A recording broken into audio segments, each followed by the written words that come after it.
Halo teman-teman semua, di video kali ini kita akan membahas mengenai kelas diagram. Kelas diagram adalah visual dari struktur sistem program pada jenis-jenis yang dibentuk. Jadi, kelas diagram ini merupakan alur jalannya database pada sebuah sistem. Nah, kelas diagram ini mirip teman-teman dengan IR diagram pada perancangan database, namun perbedaannya ada pada operasi atau metodenya. Pada IRD atau IR diagram ini tidak memiliki operasi. Namun pada kelas diagram yang akan kita bahas ini terdapat operasi atau metode. Selanjutnya pada komponen dasar pada sebuah kelas diagram, di sini teman-teman bisa dilihat dibagi menjadi 3, yaitu ada bagian atas, bagian tengah, dan bagian bawah. Di bagian atas itu berisi nama kelas. Jadi contohnya di situ ada mata kuliah. Nah, di situ nama kelasnya adalah mata kuliah. Terus yang kedua ada bagian tengah. Di bagian tengah ini berisi atribut-atribut dari kelas. Contohnya pada gambar di situ ada kode mata kuliah, nama mata kuliah. Nah, itu contoh dari atribut pada kelas mata kuliah. Yang ketiga ada bagian bawah. Nah, di bagian bawah ini berisi operasi atau metode kelas yang tadi membedakan dengan IR diagram. Nah, operasi ini menggambarkan bagaimana satu kelas berinteraksi dengan data. Nah, di situ contohnya set kode mata kuliah, berarti dia akan menyeting atau men-set kode mata kuliah gitu. Lanjut pada aksesibilitas dari sebuah kelas diagram. Nah, di sini ada 4 teman-teman, ada public, private, terus protect dan package. Nah, pada public di sini disimbolkan dengan tanda plus. Nah, untuk tanda plus ini digunakan pada data yang bebas untuk diakses. Yang kedua ada private disimbolkan dengan tanda minus, yang mana data hanya dapat diakses dari kelas tersebut. Dan yang ketiga ada protect disimbolkan dengan tanda hashtag atau pagar, ya, ini hanya dapat dipanggil dan digunakan oleh kelas-kelas yang bersangkutan serta turunannya kelas tersebut. Yang terakhir ada package dengan disimbolkan simbol gelombang, yaitu itu hanya dapat dipanggil dan digunakan oleh instance sebuah kelas di paket yang sama. Itu untuk aksesibilitas dari sebuah kelas diagram. Selanjutnya ada relasi. Nah, di relasi ini ada 4 juga teman-teman. Ada asosiasi, generalisasi, agregasi, dan komposisi.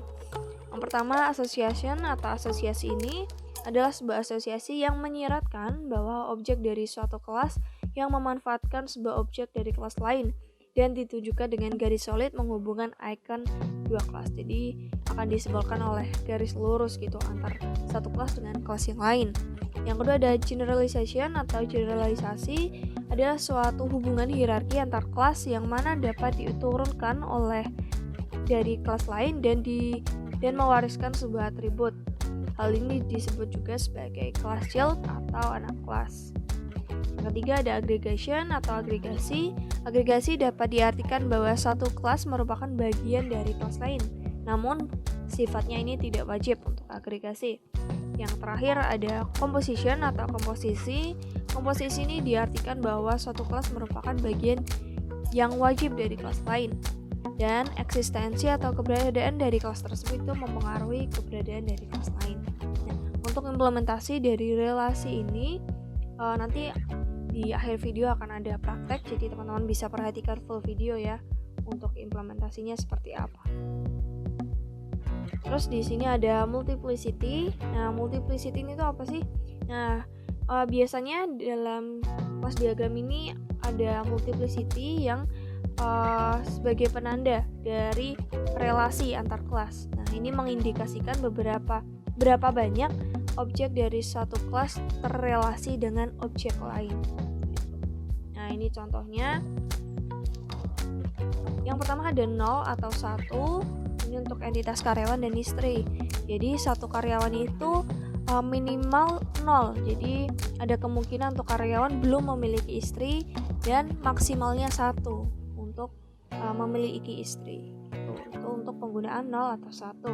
Selanjutnya hanya 1. Nah, ini contohnya untuk entitas negara dan presiden. Karena satu negara hanya memiliki satu presiden. Gitu. Terus lanjut 0 atau lebih. Nah, ini disimbolkan dengan 0 titik-titik bintang. Lebih ini tak terhingga, teman-teman. Nah, contohnya karyawan dan anak. Betul, karyawan ada kemungkinan karyawan belum memiliki anak, jadi 0 minimalnya dan titik-titik bintang atau tak terhingga, jadi tidak ada batasan untuk karyawan memiliki anak gitu. Terus selanjutnya satu atau lebih disimbolkan dengan satu titik-titik atau titik-titik bintang, dengan contohnya bos dan bawahan. Nah, ini bos minimalnya memiliki satu bawahan, betul kan teman-teman? Karena satu bos kalau nggak punya bawahan itu belum bisa dikatakan sebagai bos. Jadi di sini penggunaannya satu titik-titik bintang. Nah, bintang ini tak terhingga, jadi bos bisa memiliki berapapun bawahan. Selanjutnya N, hanya N dengan N lebih dari satu. Contohnya karyawan dengan entitas check up.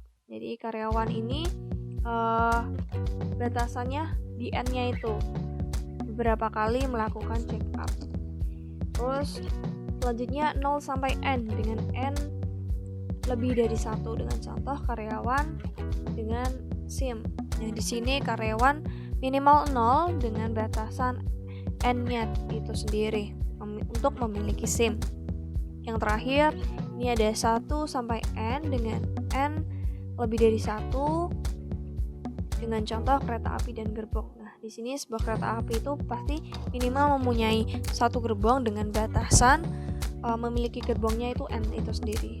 Nah, biasanya teman-teman lebih akan menggunakan yang 4 teratas ini, 0, 1, 0 atau 1, 1, 0 atau lebih, dan 1 atau lebih. Dan untuk penggunaan ini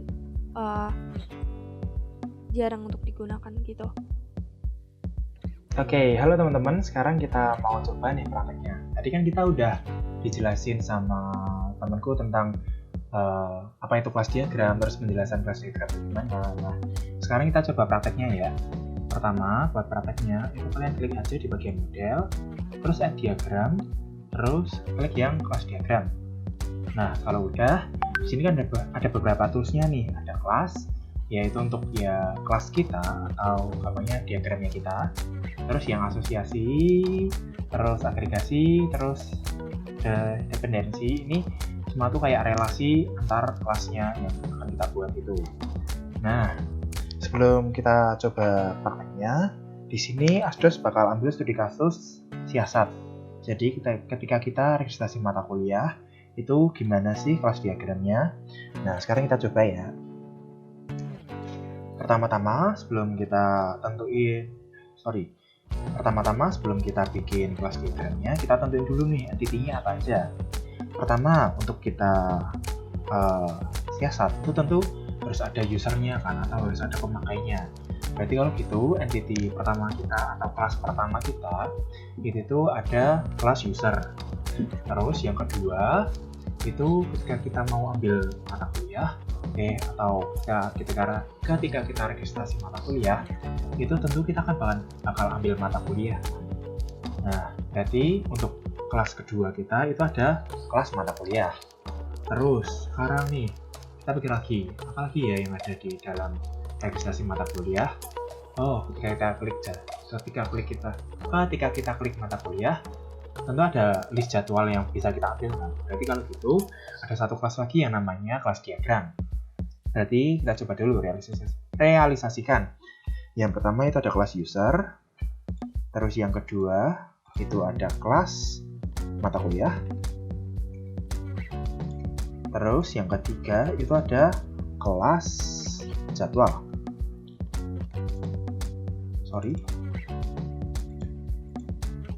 Nah, terus apalagi ya? Oh, berarti kalau pas masa registrasi mata kuliahnya udah semua, berarti kita tarik sebelumnya nih. Sebelum kita registrasi mata kuliah, kita harus ngapain dulu? Berarti kita harus login dulu. Nah, kalau gitu berarti ada satu kelas lagi yang namanya kelas login. Nah, udah kan? Udah ada 4 nih. Jadi, kita tinggal pikir aja nih, apa ya yang bisa diperinci dari kelas-kelas yang udah kita bikin ini. Berarti untuk login ya sudah login. Terus user. Oh, user ini ada 2 kan. Karena user kita atau user siasat itu ada dua kan, satu dari dosen, satu dari mata kuliah. Berarti satu dari dosen, satu dari mahasiswa mata kuliah. Nah, berarti ada kelas tambahan nih, berarti ada kelas mahasiswa, terus ada kelas dosen. Nah, udah nih. Terus apalagi di mata kuliah, ya isinya juga mata kuliah itu, ya udah berarti nggak usah ditambahin. Terus di jadwal itu ya sudah, jadwal kan jadwal. Nah, kalau udah berarti kita tinggal isi nih kelas diagram kita, tinggal kita isi. Pertama aku jelasin dulu, ini kan ada di kotak ini kan ada 3 bagian nih, ada paling atas, tengah, sama bawah yang gede ini. Untuk yang atas ini itu namanya nama dari kelas kita, ini kayak seperti ini, namanya kan user, berarti untuk kelas ini namanya itu kelas user, seperti itu. Jadi kayak judul dari kelas kita tuh apa, nah itu tuh yang bagian atas ini. Terus yang kedua yang tengah kecil ini, itu tuh kayak atribut dari kelas kita, kayak siapa aja atau apa aja yang ada di kelas itu tuh masuknya di sini, di bagian tengah ini. Terus yang ketiga ini namanya itu operasi, kayak apa aja yang dilakuin sistem tentang atribut kita, atau apa aja yang dilakuin atribut kita, kayak gitulah. Jadi kayak segala perilaku dari atribut kita itu dikontrol lewat operasi di sini. Biar nggak bingung, sekarang kita coba praktek aja. Misal nih di bagian login dulu deh. Login ini kita mau kasih nih atributnya apa, terus kasih operasinya apa. Jadi pertama kita klik 2 kali di kelas kita, terus ini ada bagian add atribut kan di kotak ini, kita klik aja. Nah, atribut itu formatnya itu nama atributnya, terus titik 2, nama atau jenis datanya, misal kayak integer, string. Nah itu tuh dimasukin di setelah tanda titik 2. Misal nih kayak di login itu butuh apa? Butuh username yang pertama. Berarti setelah username tadi formatnya apa? Titik 2, terus jenis datanya. Username-nya mau apa sih tipenya? Oh, kalau di siasat itu pakainya nim, berarti dia tipenya integer, karena kan cuma angka aja nih. Mau integer, mau number, up to you, terserah kamu. Sebebas kamu dalam mengkreasikannya, karena kan jenis data banyak nih, mau date, mau time, mau time, mau integer, mau string, mau number, atau apapun itu kan terserah kalian. Jadi sekreasi kalian. Terus di kelas login, ketika kita login itu butuh data apa lagi toh? Berarti butuh password. Nah, berarti kita klik tambah di sini. Misal kita klik password. Terus password kita apa sih? Kan bebas kan? Kayak kita kan yang ngatur sendiri, mau dia mau angka atau huruf itu kan bebas kan. Nah, berarti kita datanya itu string, karena kan string itu bisa huruf, bisa angka gitu. Nah, kalau udah, terus apalagi sih di login? Oh, cuma 2 itu, berarti udah cukup. Kalau cuma 2 ini sudah cukup. Tinggal kita tambahin nih operasinya apa.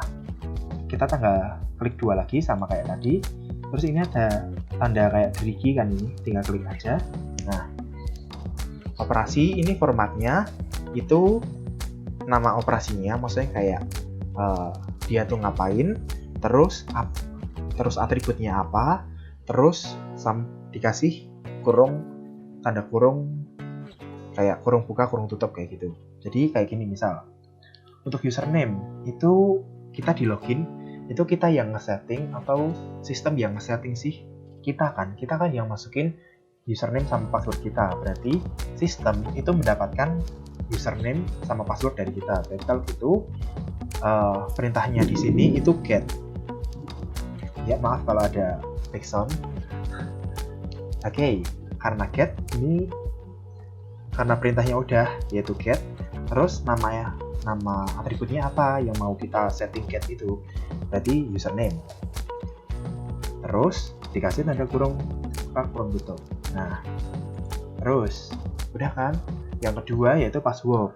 Nah, password ini kita sama juga kan, kita kan nge-setting ke laman atau ke halaman si siasat itu, berarti statusnya sistem itu juga mendapatkan get juga, yaitu get password. terus tanda kurung, tanda tutup. Nah, seperti ini.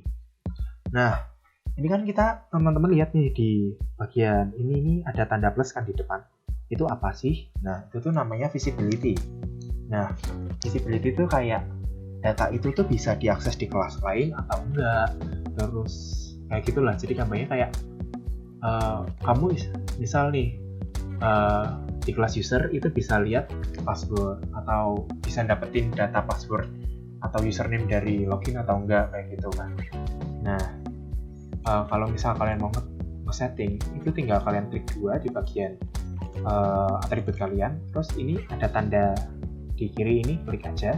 Nah, ini ada beberapa kan, kayak public, protected, private, sama package. Nah, yang biasa dipakai itu 3 teratas ini, public, protected, sama private. Nah, untuk public itu berarti password atau atribut kalian itu tuh bisa diakses sama kelas lain. Terus kalau protected itu tuh atributnya itu bisa diakses oleh kelas itu sendiri sama anak dari kelas tersebut. Misal nih kayak di kelas user ini kan punya 2 anak nih, atau gampangnya anak itu kayak detail dari si kelas itu. Nah, di sini kan ada user itu punya anak mahasiswa sama dosen. Nah, kalau kita pakai protected di bagian salah satu atribut di bagian user, itu berarti yang bisa akses datanya itu cuma si kelas user sama kelas mahasiswa dan kelas dosen aja. Untuk kelas login sama kelas mahasiswa itu nggak bisa sama sekali. Terus kalau untuk yang private itu cuma satu kelas aja yang bisa akses, yaitu yang punya atribut yang di private itu. Jadi misal aku pakai satu atribut di user, ini ku pakein private, berarti yang bisa akses datanya itu ya cuma di kelas user aja. Kelas mahasiswa ataupun dosen itu tetap nggak bisa akses datanya itu kayak gitu. Nah, untuk penggunaan ini sekreatif kalian, sebebas kalian, sesuai kebutuhan kalian aja. Nah, sekarang kita lengkapin dulu untuk kelas-kelas yang lain kayak gimana. Oke, sekarang udah lengkap nih, dari semua kelas kita udah ada atribut sama operasinya. Berarti kita tinggal kasih relasinya sama kasih multiplicity-nya. Nah, sekarang aku mau jelasin dulu tentang relasi. Untuk relasi ini sesuai kebutuhan dari sistem kalian. Misal kayak ini tadi, user, mahasiswa sama dosen. Itu mereka kan statusnya untuk dosen sama mahasiswa ini kayak isi atau detail dari si bagian user. Berarti itu mereka pakainya statusnya itu pakai yang generalisasi atau yang ini. Jadi tinggal klik aja, misal nih klik generalisasi, terus kalian tarik aja dari mahasiswa ke user, terus satu lagi dari dosen ke user. Berarti kalau gini indikasinya dosen itu generalisasi dari user. Jadi kayak dosen itu detailnya dari user, terus mahasiswa itu detailnya dari user. Oke, terus yang kedua ada kita masuk ke kelas login. Kelas login ini itu kan langsung terkoneksi dengan user kan. Kayak login itu nggak mungkin nggak dilakukan oleh user. Jadi otomatis login dan user ini terhubung secara otomatis. Nah, kalau gitu berarti relasinya apa sih? Nah, seperti yang aku bilang tadi, untuk login itu kan harus dilakukan oleh user kan. Berarti kalau nggak ada user, itu nggak ada yang login dan otomatis stop prosesnya di login. Nggak mungkin bisa maju lagi, nggak mungkin bisa masuk ke siasat. Berarti kalau gitu, kita pakai komposisi, karena komposisi itu indikasinya kayak mengartikan bahwa diagram atau kelas ini itu berkaitan erat dengan kelas yang satunya. Jadi kayak misal di sini user itu berkaitan erat dengan login. Kalau nggak ada user, berarti login nggak bisa ngapa-ngapain, udah stop gitu aja. Nah, ya untuk komposisi udah paham. Berarti kita next selanjutnya untuk user ke mata kuliah. Jika kita melakukan registrasi mata kuliah kan otomatis kita memilih mata kuliah kan, baru jadwal. Jadi kayak kita ngekliknya mata kuliah dulu, baru jadwal. Jadi kalau gitu otomatis user langsung terhubung ke mata kuliah. Nah, untuk hubungannya mereka itu gimana? Kalau dari dosen, dari Asdos itu menggambarkannya hubungan mereka biasa aja. Kayak dari mata kuliah itu ya terhubung sama user, tapi ya nggak ada yang spesial gitu dari mereka. Jadi kayak user mau akses mata kuliah ya silahkan, nggak akses juga nggak apa-apa. Jadi nggak kayak yang login. Kalau yang login sama user ini kan mereka kayak sepasang yang erat banget gitu kan, kayak nggak bisa terpisahkan gitulah. Nah, kalau mata kuliah sama user ini mereka ya udah biasa aja, kayak mereka dipisah ya udah nggak apa-apa, kalau tertutup pun juga nggak apa-apa. Nah, makanya itu mereka pakai asosiasi ini karena makanya biasa aja kayak gitu. Jadi kayak kalau kalian mau bikin kelas diagram nanti, terus relasi antar kedua kelas itu nggak ada yang saling terhubung erat, itu ya udah pakai asosiasi biasa aja.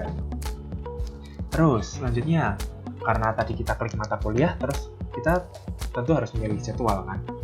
Nah, kalau gitu berarti sekarang hubungan dari mata kuliah ke jadwal.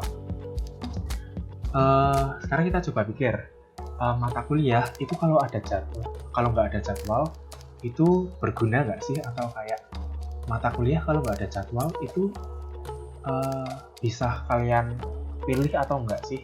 Enggak kan? Jadi kayak mata kuliah ya di dalamnya itu harus ada jadwal. Kalau nggak ada jadwal, terus apa yang bisa kalian klik, apa yang bisa kalian pilih? Berarti kalau gitu dari mata kuliah itu hubungnya sama jadwal itu pakai komposisi juga. Karena kalau dari misal nggak ada jadwal, itu mata kuliah ya udah nggak bisa ngapa-ngapain kan. Nah, kayak gitu. Jadi untuk pembuatan relasi itu sesimpel itu sih sebenarnya, kayak terserah kalian mau menggambarkan relasi antar kelas itu gimana sesuai kebutuhan sistem kalian, sesuai rancangan kalian masing-masing. Terus sekarang kita lanjut ke multiplicity. Nah, pertama dari login sama user dulu nih. Dari login ke user itu kan ketika kamu satu kali login, ya udah kamu cuma bisa akses satu akun kan, kayak satu username, satu password itu cuma bisa mengakses satu akun. Nggak mungkin misal orang masukin NIM-nya A, terus passwordnya udah sesuai, terus ketika masuk ke siasat itu munculnya akun orang Z, kan nggak mungkin kan, itu kan nggak mungkin terjadi. Jadi ya kalau masukin password sama NIM-nya A, ya nanti yang masuk itu akunnya A, kayak gitu kan. Berarti kalau gitu untuk multiplicity-nya itu 1 ke 1. Nah, untuk nambahinnya itu tinggal kalian klik 2 kali aja di sini. Misal kayak ini tadi, klik 2 kali di pojok sini terus tambahin. Nah, tinggal kalian mau 1, 0, 1 sampai sekian atau gimana itu terserah kalian. Terus dari user sama mata kuliah. User ini kan bisa akses banyak mata kuliah kan ketika kalian melakukan siasat atau registrasi mata kuliah. Berarti kalau gitu, satu user di sini bisa akses banyak. Nah, kalau dari Asdos itu memilihnya untuk 0 hingga tak terhingga. Jadi, kenapa di sini 0? Itu ketika kamu registrasi mata kuliah kan sebenarnya emang prosesnya itu kamu harus ambil mata kuliah di situ kan, ya ngapain kamu registrasi mata kuliah tapi nggak ambil mata kuliah. Tapi kan bisa ada kasus spesial nih, kayak kamu mau registrasi mata kuliah terus kayak kamu mikir, aduh kok kelasnya gimana ya, kayak aduh dosen yang aku pengenin nggak ada nih, terus dosen yang lain punya juga nggak enak, terus kamu nggak jadi ambil mata kuliah gitu kan, bisa kan mau. Nah, karena itu makanya di sini Asdos pilih 0 hingga tak terhingga. Jadi kamu bisa milih, bisa enggak, dan kalau milih pun bisa lebih dari 1. Terus untuk mata kuliah sama jadwal nih selanjutnya. Jadi untuk di sini kita tinggal pikir aja, kayak di satu mata kuliah itu ada banyak jadwal kan. Jadi kayak misal kamu ngeklik mata kuliah ATSI. Nah, di ATSI ini kan banyak nih, kayak hari Senin, Selasa, Seninnya jam 1 sama jam 9 misal. Nah, itu kan ada banyak jadwal kan di situ. Nah, berarti satu mata kuliah bisa terkandung banyak jadwal. Jadi di sini multiplicity-nya 1, dan di sini itu 1 hingga tak terhingga. Nah, kalau di sini kan kasusnya beda nih. Kenapa kok yang dijadwal 1 kok nggak 0? Nah, balik lagi ke gambaran yang tadi. Kalau misal di jadwal kamu ngesettingnya 0 hingga tak terhingga, terus nanti beneran nih nggak ada jadwalnya, ya kan sama aja kan, berarti di mata kuliah kalau di jadwalnya 0, berarti kan di mata kuliah juga anggapannya mata kuliahnya nggak berguna kan, kayak ngapain ada mata kuliah kalau nggak bisa diklik? Nah, makanya itu di sini Asdos memilihnya untuk 1 hingga tak terhingga, karena kan kalau tak terhingga itu terserah mau dari prodi itu settingnya mau 5, mau 10 itu kan bebas gitu. Nah, terus untuk yang generalisasi ini sebenarnya nggak kalian tambahin multiplicity pun nggak apa-apa. Jadi mau kayak gini pun nggak apa-apa. Karena kan otomatis kayak semua data yang di dosen, semua data yang di mata kuliah itu bisa diakses oleh kelas user ini kan. Kayak gitu. Jadi makanya nggak perlu kalian kasih multiplicity, nggak apa-apa seperti itu. Nah, untuk tutorial pembuatan kelas diagram itu kira-kira kayak gini aja. Misal dari teman-teman masih bingung, itu tinggal nanya ke teman-teman Asdos di kelas masing-masing ya. Oke, terima kasih sudah melihat video tutorial sama kelas pembelajaran hari ini. Tetap semangat, thank you.